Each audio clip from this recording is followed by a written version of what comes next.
Hello, talking. Hello, talking. Eric. Hello, talking fight fans. We're back. Welcome once again to another episode of the Friday Night Panel featuring Mike, featuring Christian, and a special guest, Ryan O-Shea, who's joining us from the west coast of Canada, and who's not only we just found out plays a large component in judging for Boxing Canada, but also is a promoter. He's going to join us on a couple of really good topics. Before we head down that road, though, I believe Christian's going to start us off with his part two of pros who cut their teeth at the Olympics. That's right, Graham. We started off last week. We talked about a number of people, ending off on obviously Muhammad Ali, because no list is complete without him. But continuing on our exploration as we come up to the Tokyo Games, as we're within 2 months of the start of that now, starting on July 23rd, the boxing component of that starting on the 24th, so the very first day of the games themselves, and running through to August the 8th. So keep an eye out for that one. But let's take a look. Let's continue our look, into guys who cut their teeth at the Olympics prior to going pro. So today we're talking about, first off, we're talking Andre Ward, who took gold medal in Athens in 2004. Now, Ward remains one of the United States' most gifted boxers ever, and perhaps is not necessarily given the acclaim that he actually deserves. He was the first American to win Olympic gold in the ring for 8 years after claiming the light heavyweight prize in Athens. Ward defeated Magomed Arapadzgev. Again, they're always impronounceable names, and I do my best with them here, guys, of Belarus in the final of what was the pinnacle of his 115-5 amateur record. He then moved into the professional ranks and is one of them, and is one of three undefeated fighters who was on this list. Those were part one and part two. Now, Ward retired in 2017, having won multiple world titles in 2 weight classes, and was Ring Magazine's pound for pound #1 the previous year. Now, this year he was inducted into the International Hall of Fame in his first year of eligibility, I might add.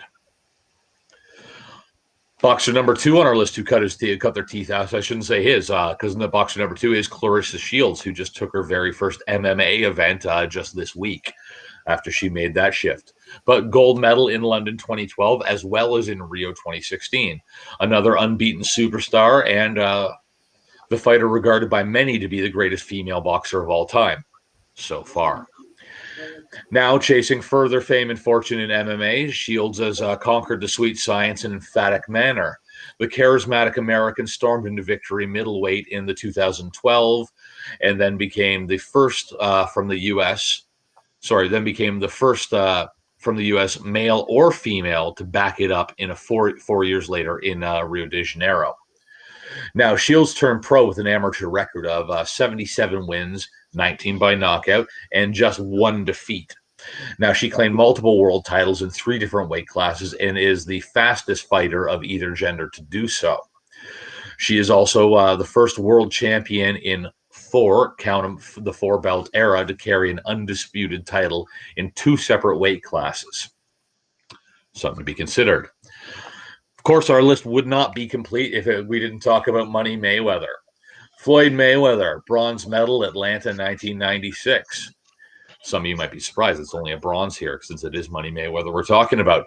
Now, the only boxer on the list not to come away with a gold medal, but if his inclusion on the list is controversial, that, on our list, it's not nearly as disputable as the semifinal defeat in 1996. And a lot of you guys boxing, you're going to know that one already. Mayweather became the first American to defeat a Cuban in 20 years in the quarterfinals when he beat Lorenzo Aragon. But his journey ended in the next fight against Serafim Todorov. These names, they get me every time. Sorry, guys.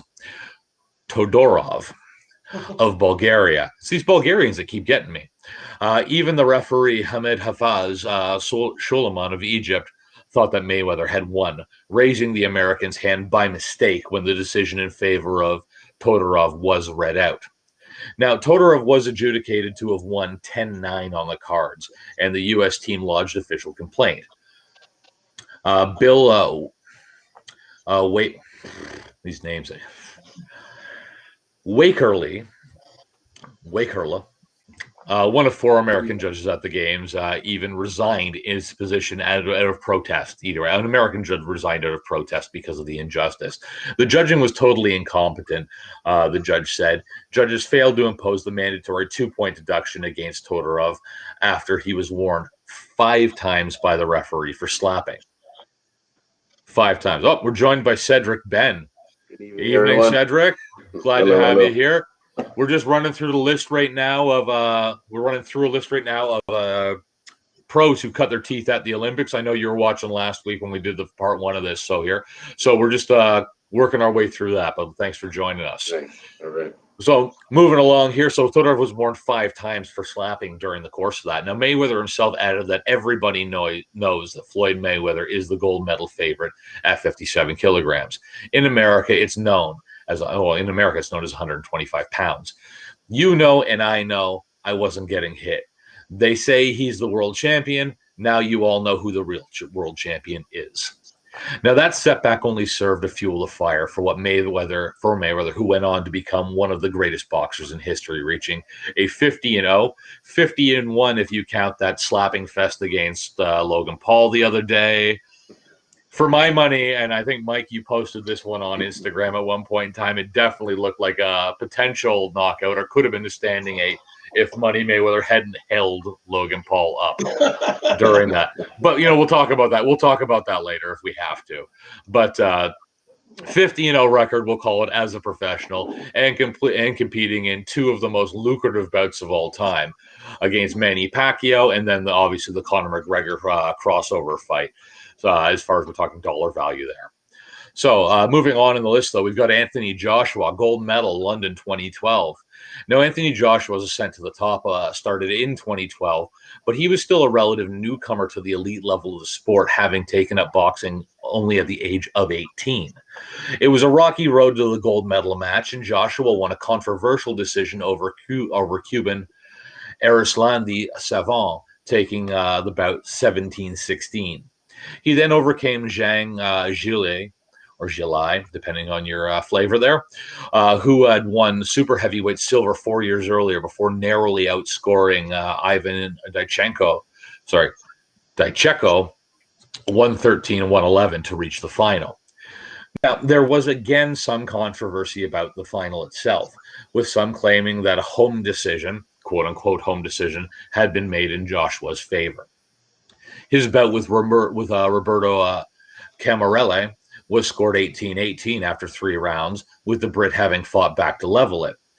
There was then a count back, and the judges gave the victory to Joshua again, giving a launchpad to the professional career that would follow.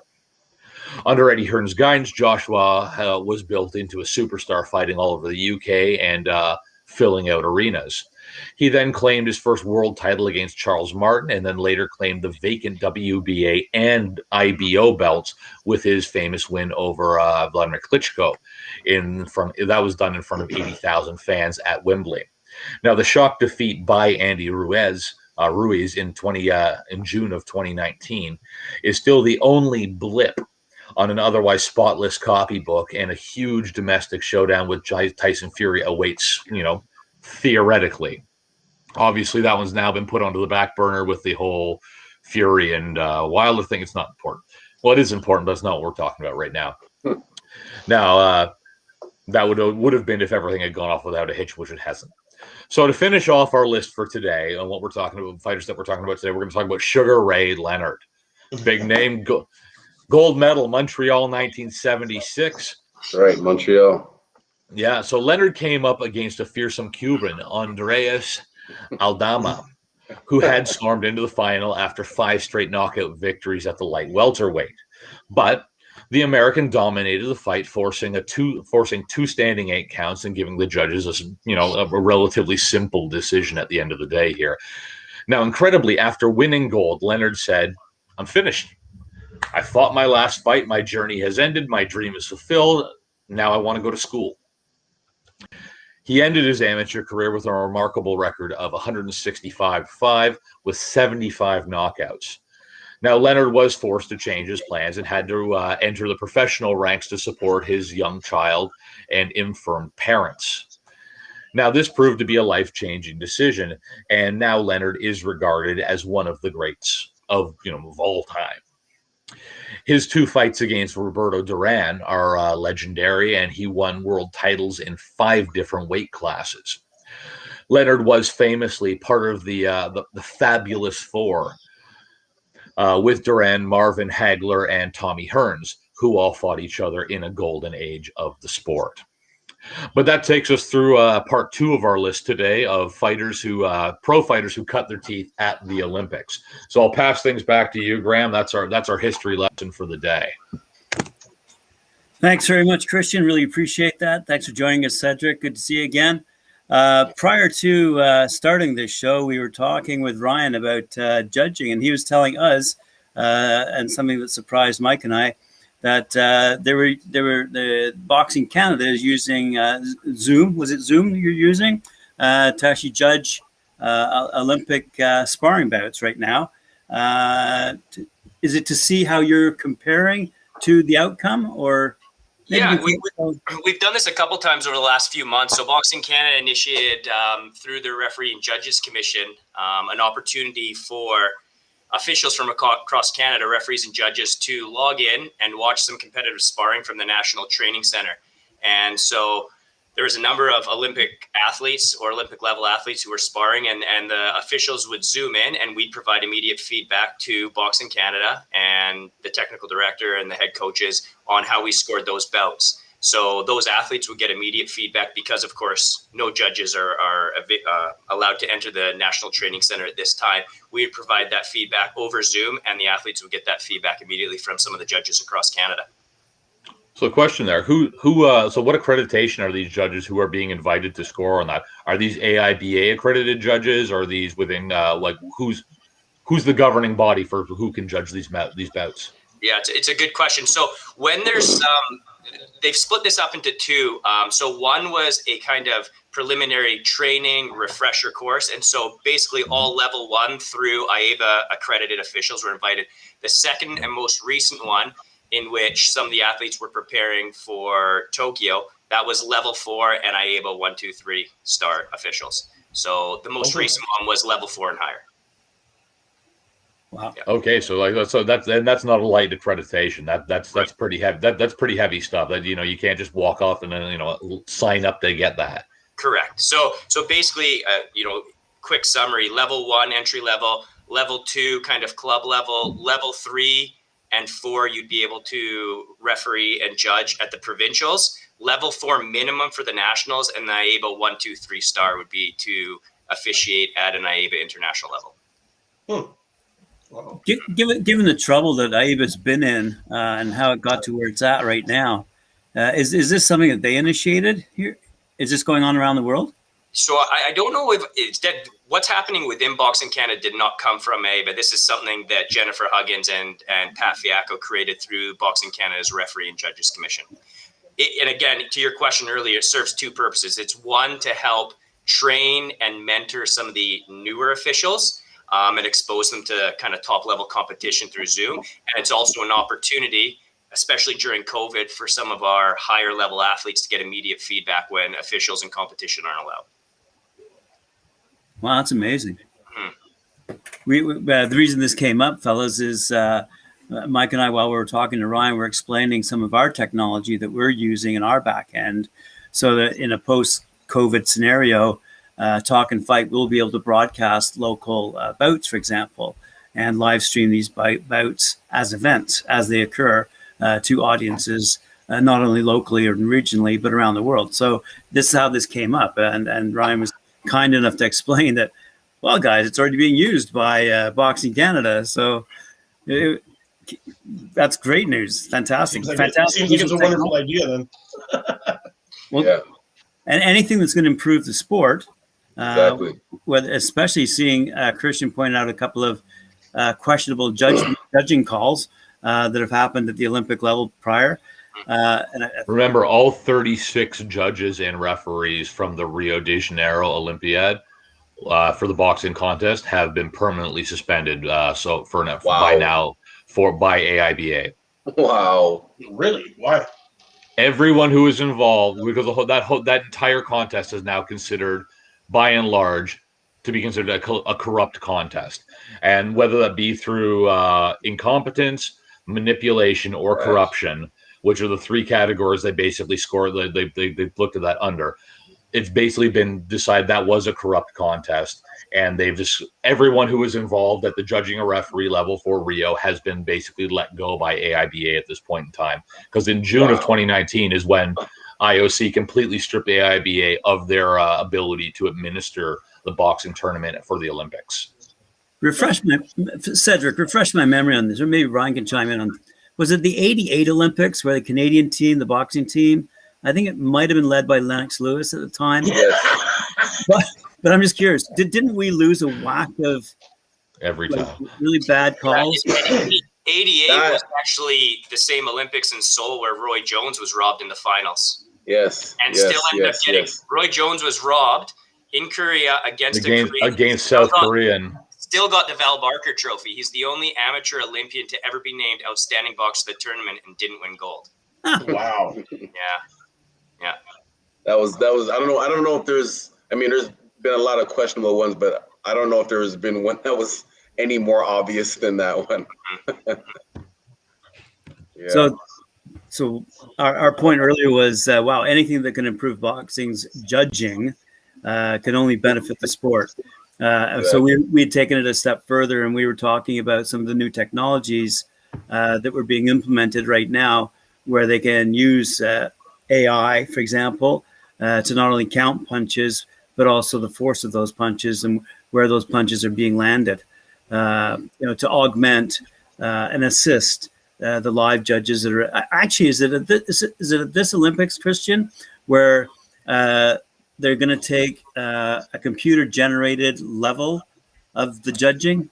Is it so they haven't come out and said it in as many words, but AIBA basically redid their judging at this point, where now, as opposed to 3, we're looking at 5 judges, and the computer randomly chooses 3 out of 5 of those judges for what scores are going to be counted, and it's a 10 must system, right?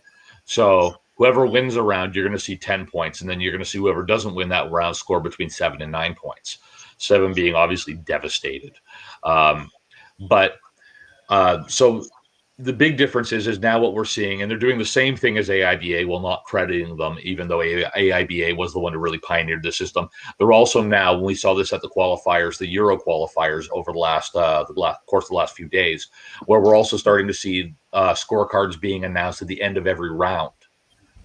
So that also makes a big change in what's been going on. So we can see what's going on in the judges' minds as we go along. But also, more importantly than that, the fighters themselves are now able to see how the judges are scoring this round to round. Previously to this, they only had to announce that score at the end of the actual bout itself. So now you might come out of round 1 thinking you did really well and realize you lost that one on a split decision on cards, and that might change how you're going to enter round 2 versus round 3.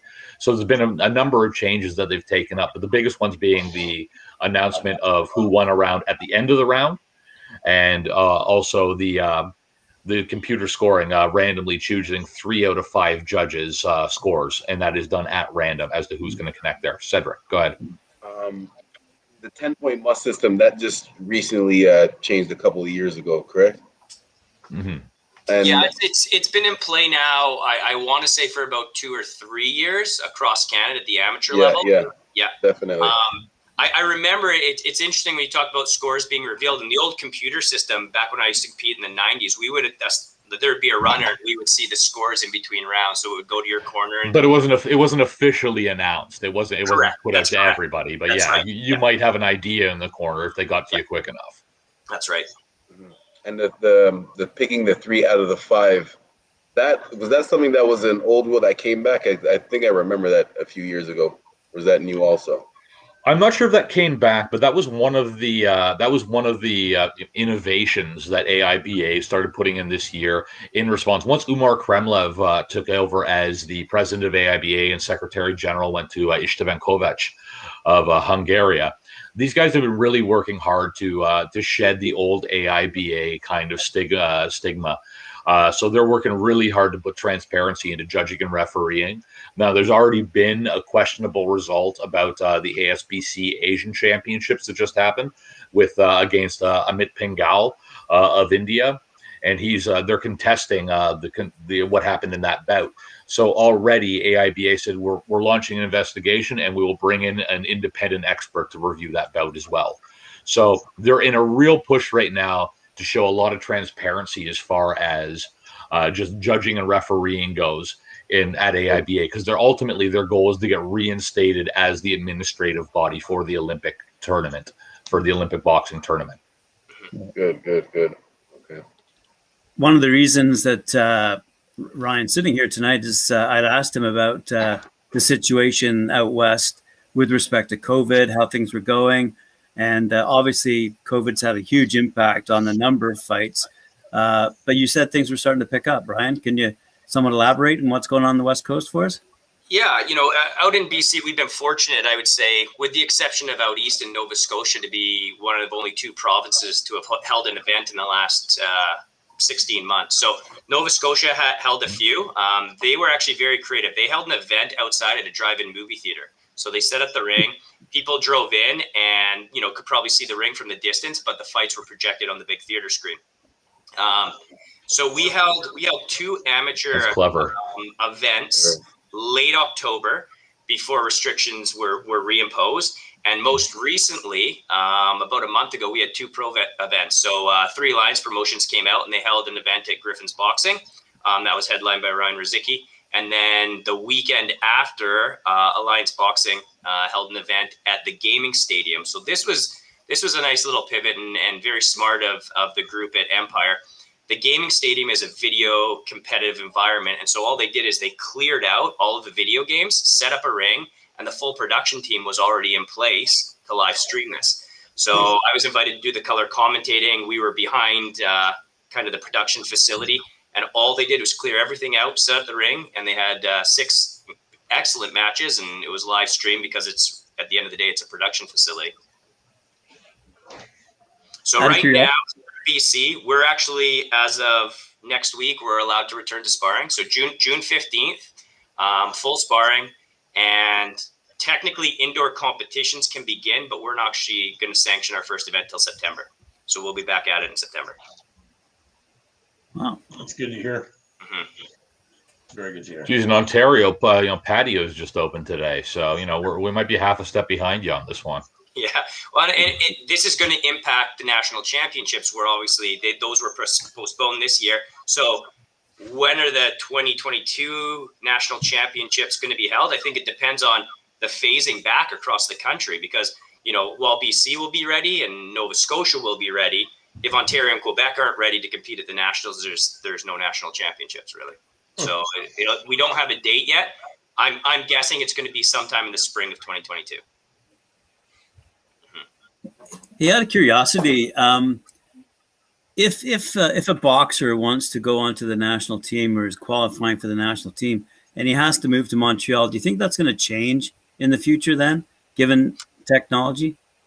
Yeah, it's a good question. There's been a lot of conversation around the centralization program with Boxing Canada, and it's been in Montreal. And we've had a number of BC boxers who have moved and relocated to Montreal to become part of the national team, and they've been centralized. There's been some resistance from a few provinces, but based on what's been going on in the rest of the world and a lot of other countries, Boxing Canada decided to adopt centralization because they're following suit with what's happening in Europe and other countries. So for the time being, I don't see that changing. There has been a few exceptions for a couple athletes, such as Mandy Bugeaud, but I don't see centralization changing in the short term. Well, what's your opinion on Mandy? Is she going to get in? Yeah, well, this was a big week. I mean, we've had 3 females announced, and then Wyatt Sanford qualified this week, so he looks like he's going to be he's going to be our only male going to Tokyo, and Mandy's the last holdout. So I think we'll find out in the next 2 weeks. She's had a tremendous amount of support from professional athletes. Lennox Lewis, Billie Jean King was making a statement, and I think the IOC as well as statements from the government as well. The heritage minister got behind her, as well as a number of other people. That's right. And so it's really like, at the end of the day, I think it's unfortunate for all of our athletes and all of the athletes in the Americas that they didn't get the opportunity to qualify. So as a result, they had to create a points process in order to determine over the last 2 to 4 years who performed the best internationally. And because Mandy was away 2 of those years, this has really hurt her. And I think the IOC has to think, seriously about what their position is going to be here. And hopefully she gets that wild card spot. And if she does, Mandy's legacy may be the impact and the changes that are going to come to policies related to female athletes. So I really hope we hear some good news in the next couple of weeks. And that, if that's the case, we'll be sending four females and 1 male. Well, that's one of the things we've been talking about for the last little while, and we've been dealing with the Olympics, and we've been following the Mandy Buchholz story for a little while now. And that's kind of been the stance that we've been taking on this, is it likely that she's going to be allowed into this Olympiad? No, unfortunately. But if nothing else, this may serve to start the conversation that says that this is not a fair way that we're doing this, and we're not taking into account something that half of our athletes now are opt to do. Now that we've normalized the condition of women in combat sports, we also have to make allowances for things like pregnancy, maternity, postpartum, and things like that. And these are just things that, it's not necessarily that we've been actively pushing back against as a sport, but as we've been opening things up to female athletes, it's just not, in a male-dominated sport, not necessarily something that was considered until all of a sudden it's right in our faces. We go, oh shit, has nobody been looking into this yet? Has nobody done anything about this yet? And I think that's where we are now. So hopefully, if nothing else, although it is a bit of a sad story because she was planning for this to be her last Olympics, because she's coming close to aging out by the time we would get into Paris 2024. So she's coming close to aging out at that point in time. So she was planning on leaving after Tokyo. So her legacy, obviously she wants that to be a gold medal on the way out the door, but her legacy may just be that she is actually she's got that foot in the door, and she's propping that door open for female athletes to come after her. Yeah, it's a really good point. I mean, to your previous comment, will this be overturned? I really don't know, and I think we'll find out in 2 weeks. But hopefully, she continues to advocate for this and then creates change in the long term. The other thing I think is interesting, and I've given a lot of thought to this, and worth potentially some discussion, is the disadvantage I think some of our athletes are going to be at compared to other countries. And I think we've got a very strong female team, and we've done very well internationally. I think Wyatt Sanford's done exceptionally well over the last few years internationally, along with Eric Bazran and Thomas Blumenfeld. I think we've got a good team, but how well are they going to do when we haven't been competing for 16 months and all of Eastern Europe's been competing? We know that, right? Lots of Western Europe's been competing. That's a big hill to climb in and of itself. But unfortunately, our athletes haven't had the opportunity to compete, and they're definitely at a disadvantage going in because of that. Oh yeah, the Europeans have had they've had Boxum, they've had Strandia, they've had the Cologne World Cup, they've had what else we're missing here? There's at least 2 more that I haven't. The box guy out of Hungary, and there's one more I can't think of, but that's just since January. Right. Yeah, the Europeans have been fighting this whole time, and teams like India have been sending their fighters to Europe to fight in some of these as well, on top of the ASBC Asian Championships. So yeah, they've been very active in other parts of the world, everywhere other than the Americas, basically. And again, it's I don't think that's anything against our athletes. I'm sure if they were given the opportunity and our government allowed them to travel, they would have been competing as well. But the restrictions 100%. that imposed have really created a detriment for some of our athletes. Yeah. And we already go unnoticed. Yeah. Well, except Lennox Lewis. I know the greatest Canadian boxer ever, right? Yeah, exactly. We've been speaking of the heavyweights. We really thought they were on an upward projection, quite frankly, until this debacle. And although some in England might disagree with us, we think it took a wild turn. But what it opened up is it opened up the spotlight to shine on some of these other weight divisions. What are your feelings, Cedric? What are your feelings, Ryan, on this? Like, do you see other weight classes gaining in prominence in terms of, like the Canelos of the world are certainly making an impact? Yeah, definitely. I think even the little guys from 125ers to the 130s, 135s, all those divisions are pretty stacked and have some exciting fights that could be made. So even though the heavyweights are up there, but I think there's still lots of exciting fights in the lower divisions that not just that can possibly be made. Obviously, there's fights that we want to happen that for promotional reasons, one reason or another, might not happen, but there are some possible fights that can happen in the lower weight classes. So I'm still excited. I think Inouye's fighting this weekend, is he not? No, next week. Naoya Inoue is fighting tomorrow. Oh, is it tomorrow? I thought it was the 19th. Yeah, he's not fighting until the 19th, I thought. Is it the 19th? No, sorry, it is the 19th. I meant Shakur Stevenson fights tomorrow. Stevenson is tomorrow. You just threw my whole weekend there for a moment there. I'm like, yeah, hold on a second. I'm almost positive that fight's on. And then there's the Ritson and Ponce card as well. Yes. Yeah. Mikey, talk us through what's happening this week. Well, man, our man Shakur Stevenson is getting in the ring. Can't wait to see this one. Yeah. Speaking of Olympics, yeah. Yeah, speaking of Olympics, right? He doesn't. The thing is Shakur Stevenson doesn't really know much about his opponent. Jeremiah Nakithala, I think is how you say it. But honestly, it's going to be great, man. Stevenson 15-0, 8 knockouts, former WBO featherweight world champ. His opponent's 21-1 with 17 KOs, and this is for the vacant WBO interim featherweight world championship. Sorry, right? where's Stevenson fighting out of? Stevenson? Yeah, where's he fighting out of? Isn't he like Brooklyn or something? He's from New Jersey. I don't know where he's fighting out of now, but he's. I think he's training. I'm pretty sure he's training in Vegas. Okay. I'm pretty sure. I heard he was training in Vegas a little while ago. I'm not sure what he did for this camp. I haven't been keeping up on him just because I gotta look up so many other people daily and find all these new young fighters. So I haven't been keeping in track with it, but I know he was. I know he was in Vegas for a while there training. Honestly, I think he's gonna whoop some ass. Mm-hmm. I think he's gonna take this.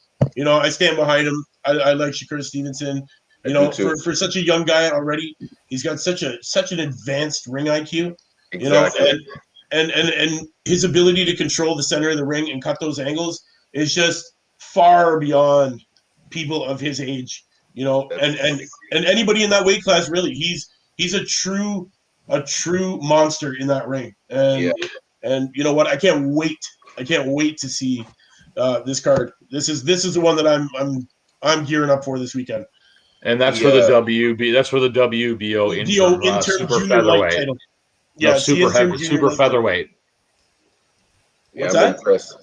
No, there's the Stevenson fight there. That's the interim super featherweight. No, it's the interim junior lightweight title.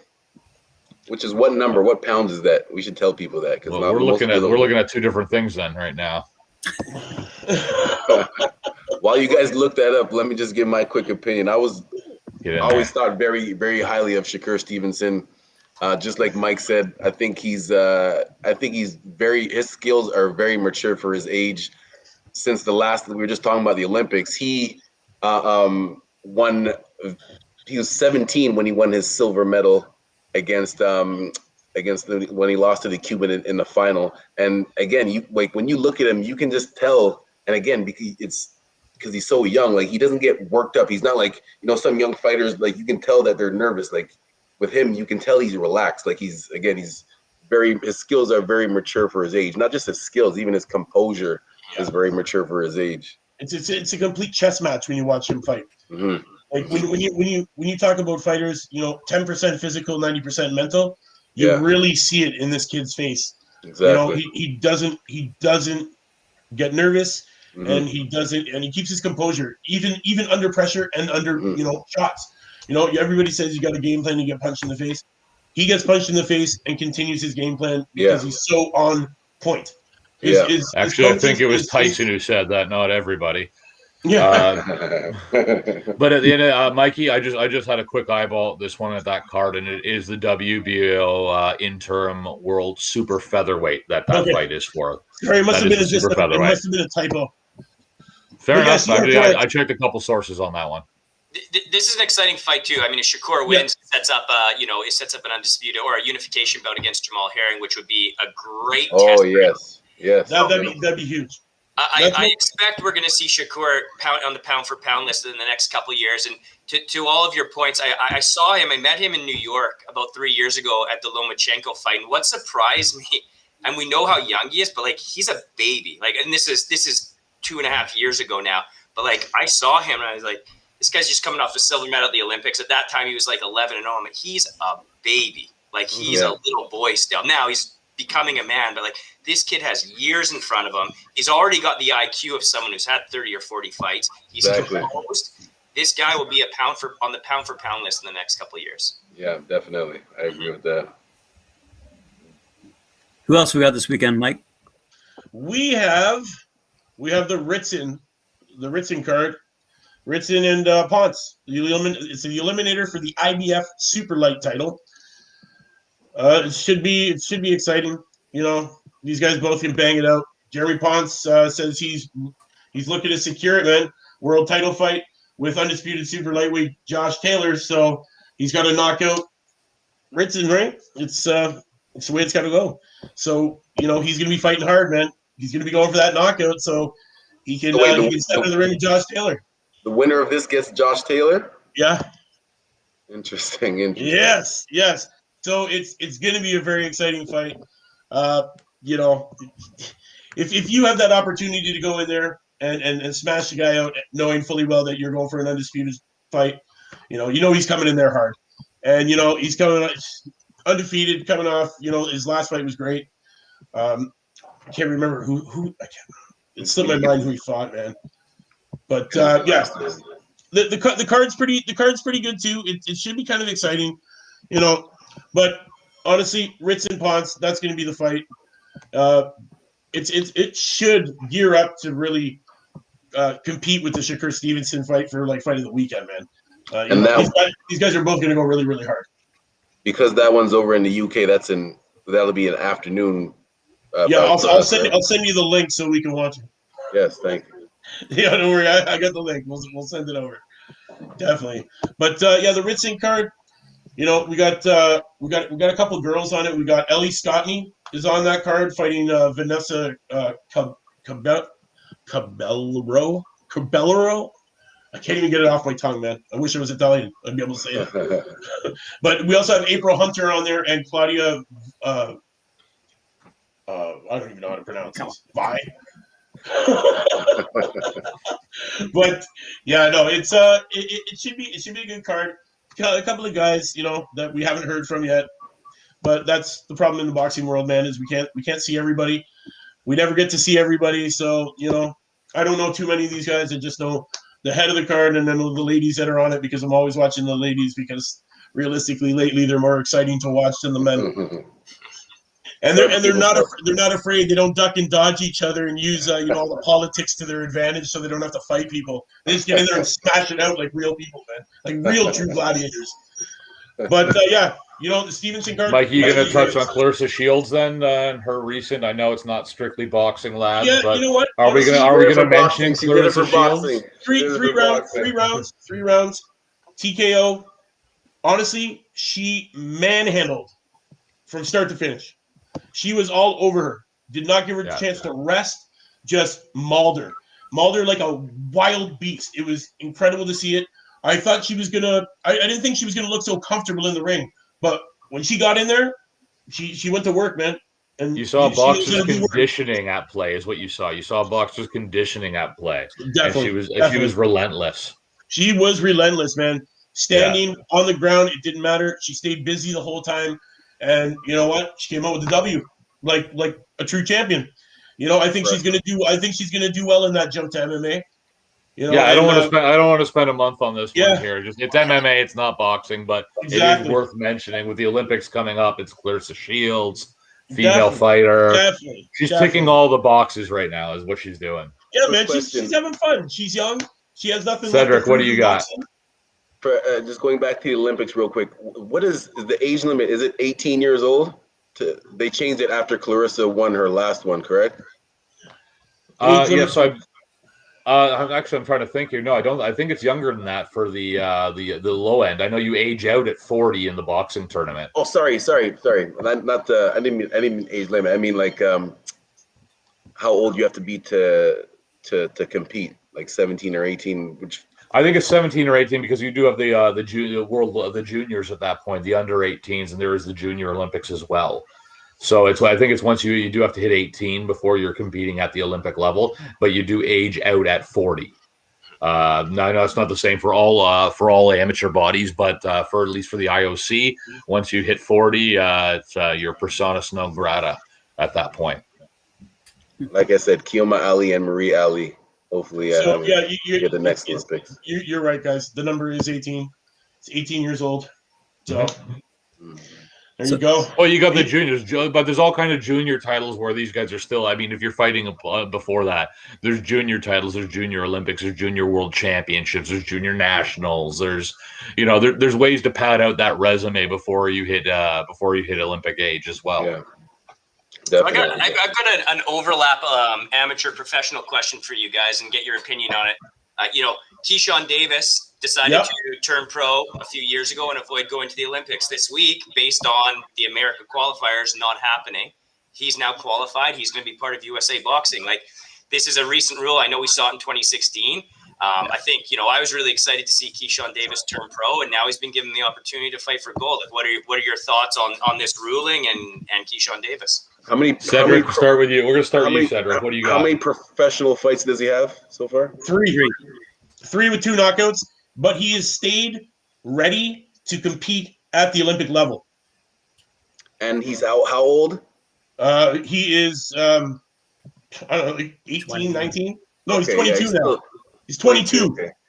Okay. He's still young enough that he still would be at the average age. I just sometimes have a problem when guys are kind of in their late 20s and still trying to, So, but it's not just him. Duke Reagan has also been allowed to do it, and Troy Isley. They've all been allowed to make the jump back. So all 3 of them are now on Team USA. So the jump back has been allowed for a while now, and what you're able to actually go in and have pros. The reason we don't see too many pros making that jump is that it's 2 different games. Exactly. It's two completely different styles of boxing at the end of the day. And like we're seeing the same thing right now with Yumar Marshall out of the Philippines. He signed with Manny Pacquiao Productions, and he went pro about a year ago, and he's been training in the U.S. with Freddie Roach for the last little while, and he hasn't been training with the Philippines national team in Thailand. So, and he is probably their greatest hope for a medal at the Tokyo Games for the Philippines. But the simple fact is, we're talking about, and this has been the ongoing back and forth in his camp, is the national camp wants him with the national team training Olympics, sparring with Olympic fighters, training with Olympic coaches, with the Olympic camp in Thailand. He's sitting in Vegas right now with Eddie Roach after going to ASBC championship, saying, yeah, of course I'm going to go to Thailand after. Now he went back to the U.S. So he's still working with the pros, and it's 2 different games. And the detriment here is, his mindset is still in the pro game as opposed to one that's based on speed and point scoring, as opposed to staggering your opponent, ring generalmanship, knocking a man out, things like that, right? But also his compatriots, his fellow team members, are losing out on the benefit of his experience and his talent when it comes to sparring partners and helping to ready the rest of that team in their pursuit of podiums at the Olympic Games as well. But we've seen this a few times now with the pros actually not doing all that well at the Olympics because it is such a different game. And I won't say that it's a regression, but it is definitely, you have to change your training style, usually back to what it was, yes, but not a regression, but back to a style that's based on speed and point scoring as opposed to power and knockouts. In that case, I definitely would suggest, I apologize, the Filipino box. I would definitely suggest for Yumar Marshall, to go back to the amateur, at least for the camp. It's only for a couple of months. It's not like you're going to be doing it for the next couple of years. It's only for a couple of months for the biggest couple amateur of weeks tournament at this in the world. point, yeah. Exactly. The biggest amateur tournament in the world. So I don't know. I think what excites. Go back.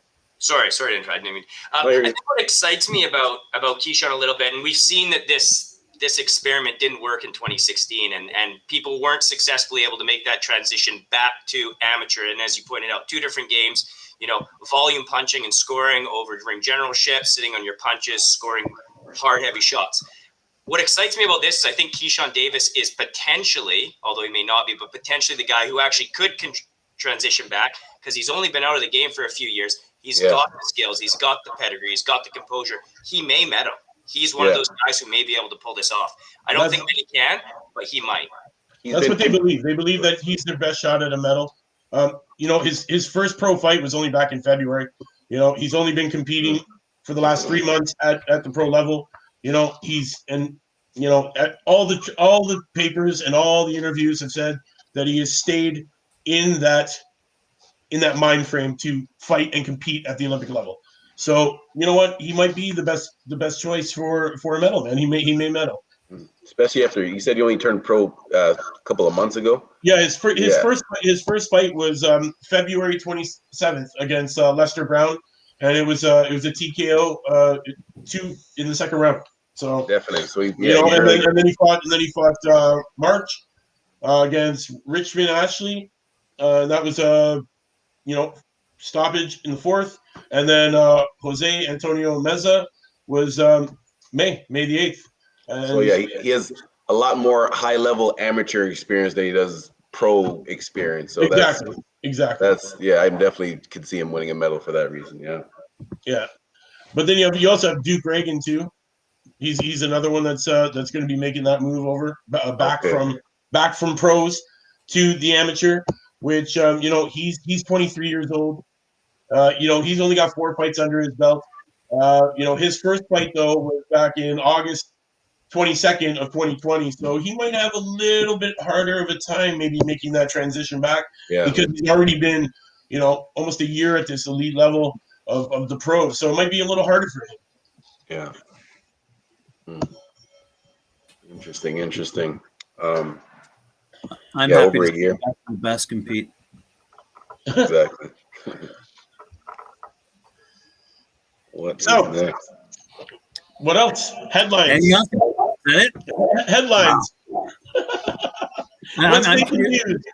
I'm curious to hear what Ryan's got to say about, like, in a post-COVID world, how is boxing going to re-ramp up out on the West Coast? Like, I'm just kind of curious. We talk about women, for example. Are you active in promoting the women's fighters out there? So, I'm not heavily involved in the promotion. I'm the president of Boxing BC. So I'm really involved on the amateur side. I've worked with Empire to do some of the color commentating and help out really loosely with some of their shows. We're not going to have a problem on the West Coast ramping back up. And the reason is none of our gyms have been shut down. We had a shutdown for 2 weeks. So, although there definitely has been restrictions, all athletes from rec through entry-level competitors to our elite athletes have been hitting the bag, skipping, shadow boxing, working one-on-one on the mat. So, give us 6 weeks and our athletes will be in competition shape. So I don't think we're going to have an issue here. The restrictions in Ontario and Quebec were much more severe. So I think we need to provide some time for our athletes, both our amateur and professional athletes, to have time in the gym and get back to sparring. But we will. I honestly could put on a show probably next month here, and we'd be allowed to do it, and we'd have an amateur show. We'd have 10 to 12 bouts. Nice. Yeah, so it's been alive, and we're going to be we haven't been allowed to spar, but things have been fairly wide open, and I know that there's been sparring going on for the last 4 weeks, right? Mm-hmm. Yeah, definitely.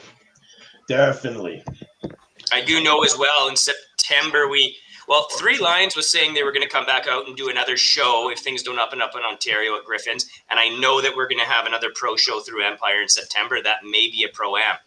The one very cool thing, just kind of tying in that conversation around technology and streaming, one thing that's here to stay, I think, is the streaming. And even when we get fans back in the seats, the nice thing is I think the streaming is here to stay. And so fans from across the country can tune in to watch fights on the West Coast, and we can tune in to watch the amateur and pro cards on the East Coast. And I think that's that's a great outcome that's come from COVID for, I think, all sports, but especially for boxing. I believe that this whole new streaming era of boxing is really going to revolutionize the entire industry and put these fighters that have turned pro, that still got to work their 60-hour, a week work, at work, and still have to like compete and train and do all this. It'll be a way for them to get out into the public and be able to get noticed, so they can start making the money that they need to make, man, for becoming a prize fighter. At the end of the day, that's what they're doing. They're fighting for a prize, and and that's the problem. If you're not known, you don't get paid, and it's sad because there's such good talent in Canada that nobody really knows about. Pascal was our pound for pound list in the top 100, and now with his crappy thing that happened to him, testing positive for the banned substances. He's just been dropped off. Like, we got to get some more Canadian. Well, I mean, other than testing positive, Mikey, what you're talking about exposure and access to opportunity at the end of the day. And we need it so we can get Canadians on this pound for pound list. We can't just have Pascal sitting up there, in the 70s. The guy's 38 years old, man. He's gonna be dropped off soon. And especially after testing positive for 4 banned substances. What is he doing now? We not a lot. We need this streaming is going to be good because we'll be able to see these smaller gyms and the fighters that they're turning out, and it'll make it better, man. We'll have such better competition. It needs to happen, man. It needs to happen. Like I say, we had fight cards a couple of weekends ago, Cedric. We were talking about it. We had 2 cards that happened in Canada. Did you see anything? No. No, and I live in Canada. I can't even watch boxing matches in my own backyard. That's sad. Yeah, it sad. is. It needs to change, and it will. Well, I think the numbers alone will change. You take a look at some of the smaller events that happened in Ontario before COVID. I'll give you an example. One was at the Opera House, and that might, I think, at capacity hold 800 people. Okay, Yeah. You stream an event, and you get 1,000 people paying $10. There's $10,000 that wasn't in their revenue line items before that COVID occurred. So anyway, I just think the numbers are going to go up if we play our cards right in terms of an industry. We promote the fact that this is really good talent, worth watching, value for money, both men and women in any weight division. And this is all, quite frankly, an equation from the conditioning side of things through to the marketing side of things and the promotion side of things. So all these angles kind of have to come together, quite frankly. And they will, I think, in my opinion, they are. Quote, COVID is proven that. I mean, Ryan's telling us that the judges are using it already. That's fantastic. So I think from a marketing perspective, it's pretty easy to get. I mean, let's face it. If Logan Paul and Jake Paul can attract 20 million people to watch them fight, or whatever they call it, entertain with boxing gloves, heavy sparring. At the end of the day, 20 million people, that's a huge audience. So in other words, there is a huge audience out there online willing to pay some money to watch decent fighting. What they're doing is they're creating a new category. These aren't fighters; these are entertainers, and it falls somewhere in between WWE wrestling and actual boxing, and somewhere about halfway in between there, you'll find the Paul brothers, and these days that's where you also find Money Mayweather. That's what these guys are doing. They're not fighters anymore; they're entertainers, and neither one of them are going to give up their health. I mean, Mayweather says it all the time. Your health is your wealth. Right. And he's not going to give that up for anyone. These aren't fighters anymore. These aren't fights they're participating in anymore. These are entertainers entertaining, for lack of a better description. And I think what's happening is you're starting to see the streaming opportunities enlighten independent leagues. So we're starting to see more and more fights from independent leagues now on YouTube, for example. When we go to check and see who's been fighting the previous week, all of a sudden you'll start seeing these leagues. You've never heard of these leagues before, quite frankly. Boston Boxing Promotions, they throw fights. You got, that Bulldog Fight Club throws fights, and they stream all this stuff. But they're so they haven't perfected it. Poor production quality. Well, no, they're not using multiple cameras. There's no sound. So if they're not following that would be poor production quality. You don't know who's who, but the amount of traffic they're getting to their websites to watch this is incredible. Like, the fight will start out, and by midway through the entire card, you have 10,000 people watching. It's incredible. Yeah. Guys, I wanted to let you know before we end this show and everything. Yep. There are a couple guys I want you to watch. Jahai Tucker is on the Stevenson card. Kasir Mazzi Goldstein is fighting. Troy Isley is also fighting. And Xander Zayes. I want you guys to watch out for these guys, man. This is all on the Stevenson card? This is all on the undercard of the Stevenson card. There's like 9 fights on that card. Yeah, so only one belt, but there are 9 fights on that card. Troy Isley is he's just been given the opportunity to go back to the Olympic team, so we're going to see him before he makes that. Xander Zayes, he's coming off some nice wins.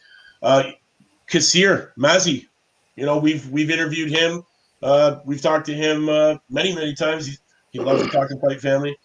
He's on there. These are going to be interesting fights, man. It's going to be a great card. So, guys, if you get the opportunity to watch it, make sure you check it out. Don't miss the undercard, because I'm telling you, there's going to be some awesome fights on that undercard. All right. Who have been featured on Knuckle Up? Yes, they have. Yes, they have. You know what I like, man? Those young, hungry, and undefeated future of the sport. That's what we want, man. Keep it going. Keep it hungry. We're doing well. Okay. Yeah, man. Well, as we're getting close to an hour, I think we should wrap it up, as Mike was saying. Any last thoughts from anyone? We'll go around the table. Ryan, you're our special guest. Last thoughts? Yeah, I'm looking forward to things reopening, and just to kind of tie in a last comment, I think at the end of the day, the changes that have come out of COVID, especially tied into streaming, I think benefits the game as a whole. And I think it makes promotion a little bit easier. The challenge is it's a tough game to be in. It's a tough game for the fighters. It's a tough game for the promoters. And the margins can be so thin.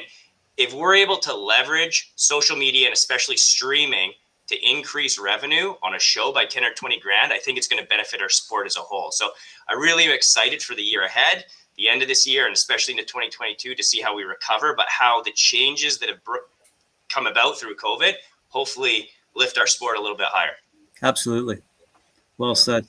Yeah. Cedric, what do you think? Just looking forward to see Shakur Stevenson fight this weekend. He's obviously, not obviously, you never know what could happen, but he's definitely the favorite to win. But I think he's going to look impressive. I think he'll look impressive. Not just a regular win. I think it'll look impressive. You think kind of like a knockout of the week? I was just gonna say that.